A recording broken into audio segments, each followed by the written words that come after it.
So I originally in freshman or sophomore year of high school, I thought I was going to be doing law. But then I took AP Bio and AP Chem and really, really loved it. So I was like, all right, there has to be a way to marry the two fields and kind of stumbled into forensic science. And that's where I originally got an interest in it. And then now I'm studying it and I have changed plans of being a forensic science technician to being a medical examiner. But really, the way that I stumbled into forensic science was because I liked AP Bio and AP Chem so much that I wanted to do the science part of law and then looked into it from there and ended up here. I definitely got into research a little bit earlier, um, partially because medical school, I didn't want to overload my junior and senior years of college with trying to shove as much experience to put on my resume for that as possible. Um, but in terms of wanting to get into research, it was so I also had friends who were upperclassmen who were in research already, and I thought it was insanely cool. One of my friends, Jordan Ruddle, is currently, I think they're still currently in this, but they were doing neuroscience research on mice, and I think they were it was some kind of scent experiment that they were doing recently, where it was preferences. But I was like, wow, that sounds really cool. That's not necessarily my niche, but doing research and actually being in a lab sounds really, really interesting. So I went to Syracuse University, has a lot of career fairs and department fairs. So the bio fair in the life sciences complex, which is the building that I'm in right now, was held in my freshman spring. And they, as I was saying earlier, they had the sheet of these are the faculty that are involved in research, and these are what they've researched before and what they're generally looking to do. And here's their contact information. So I emailed a couple people saying, hey, I did bioinformatics in high school, and I've always thought it's really interesting. I would really like to at least discuss research with you. It's not necessarily, I didn't expect to it be immediately welcomed into a lab when I had my first meeting with Sarah Lucas, but it was originally just to be all right, what are my first steps? What are we looking at? How do people generally get into researching? So I had my first meeting with Sarah Lucas. I was so excited. I would not stop talking about it for weeks when I was telling my friends, oh my gosh, this person responded to me. I might be starting research in a year or in a couple months. And then I had my meeting and she was like, all right, here's your desk. And I'm just like, hello, what? What do you mean there's my desk? So she offered me a shadowing position last spring, essentially saying, we are a brand new lab. Our BSL2 facility is actively under construction. We just got our biosafety cabinet installed a couple weeks ago, which is really exciting. But it's all right, this is a brand new lab. We are still trying to build up our student representation in it. So you can have this desk as a workspace, and once you figure out what you want to research, we will figure out grant stuff and we will support you through writing your proposal. And that, just off to the races. Here's a desk, here is blank check policy. If you have an idea, bring it to me and we can figure out how to work with it. So that was the best possible option that I never could have imagined coming out of that meeting.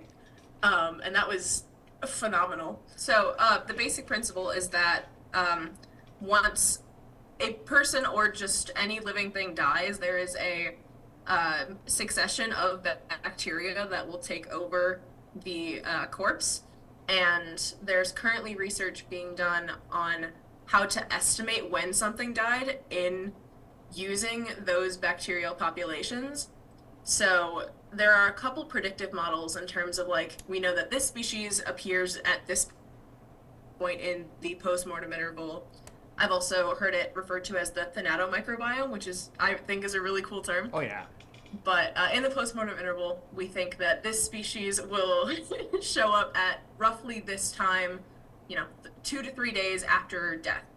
So it's using that understanding and the mountains of research that I've combed through that supports the consistency of this happening no matter where you are geographically. You'd kind of think that that would vary via location, but it has a like decently high degree of consistency, especially for the species that are being looked at as biomarkers. So using this data, essentially, it's a lot of AI prediction. It's called an artificial neural network, and it's essentially plugging in these timelines with the postmortem interval. And my research is essentially to expand on our knowledge of the species that we're using as biomarkers to figure out what they contribute to the like chemical environment surrounding decomposition, as well as just trying to increase the accuracy of when they show up.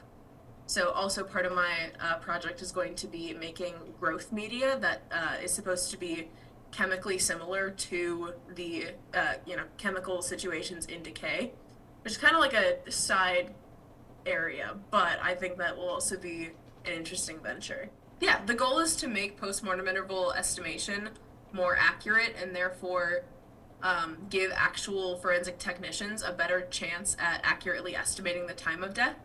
Because if that can be a reliable forensic tool, then you're going to have a better shot of determining the circumstances around a death.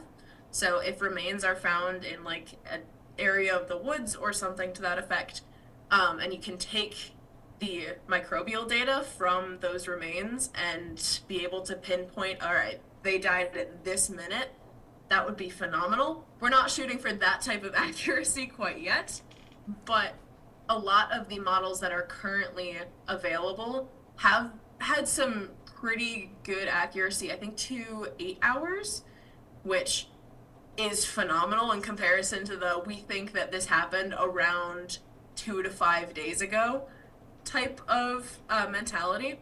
So the fact that it can be more accurate to that extent, it could be a significantly more reliable and efficient tool than it's currently being used as.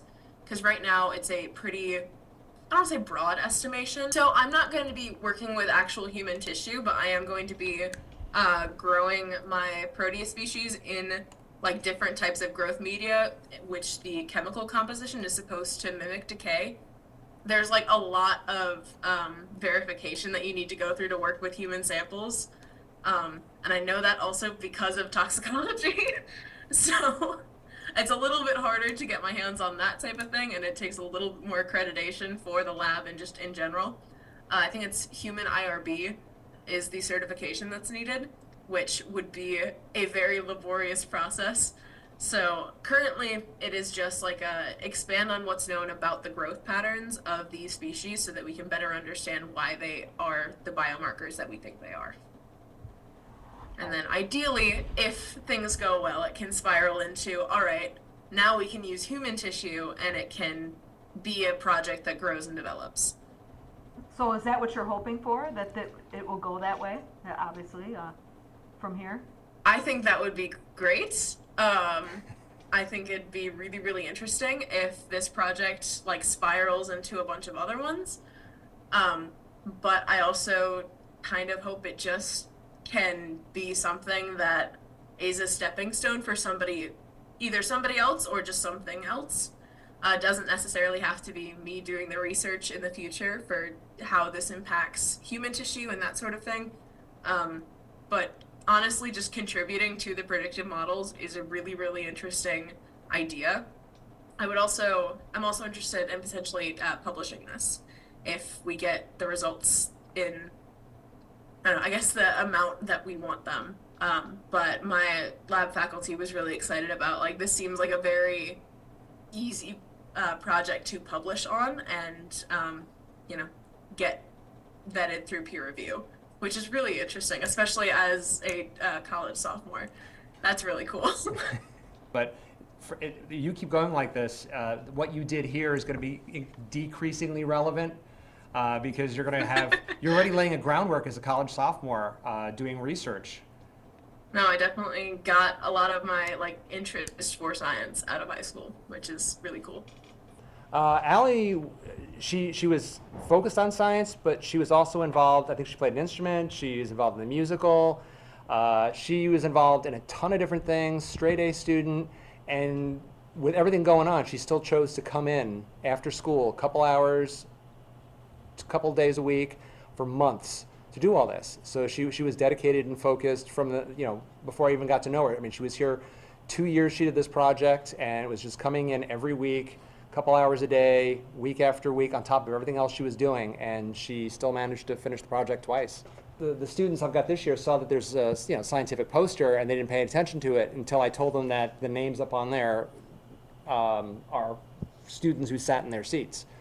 And I said, yeah, actual students. And I explained what some of the research, what some of the pictures were, and they were pretty impressed. And I said, well, we had students come in on their own and do this research because they really wanted to do it. And I think this year, a lot of the sophomores are still trying to figure out what they want to do. Alli was pretty rare in that she kind of knew what she wanted to do even in high school. The other thing with her research is that it's a jumping off point. There's established background stuff. She's adding to it. And what's great is that she's picking something that she can continue working on for, if she chooses to, in the same line for years. Because this could be she could get her PhD and just become just an expert in this. And she could be running, working in a medical examiner's lab. She could become a medical examiner and run a lab and have other techs doing this kind of work. So she picked something that has an unlimited growth potential. It's amazing. I mean, when I was at Geneseo as a sophomore, I wasn't nearly as focused as she is now, and it's it's credit to the also to Janice Mantell for chemistry, because she loved chemistry too, and I think she took to AP Chem. But it's great to be just a part of the success that she is.